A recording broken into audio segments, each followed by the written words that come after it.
এমনি করো এখন। কি হয়েছে তোর? হ্যাঁ, পাটা ভেঙে গেছে।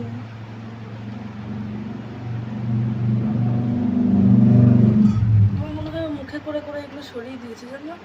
হুম, পাটা ভেঙে গেছে। জিভে করে ব্যথা একবার করছে চেটে মনে হয় চেটেছে এখন। না। হ্যাঁ, জিভে করে চেটে আরো চেটে ওষুধ সরিয়ে দিতে দিচ্ছে। হবে ওকে দুপুরে। ব্যথা। না না, এখনই বিস্কুট দিয়েছিলাম, ওরা বিস্কুটগুলো পড়ে যেন চেটে চেটে খাচ্ছে। এটা সরিয়ে দিয়েছে, হাত দিয়ে না, ব্যথা ব্যথা। কি? খুব ব্যথা। এইটা এখানে সরে গেছে, ধরতে দেবে না যে। থাক, ঠান্ডাটা বেশি আছে। ব্যথা করছে আর? হ্যাঁ, তাও কালকে ওষুধ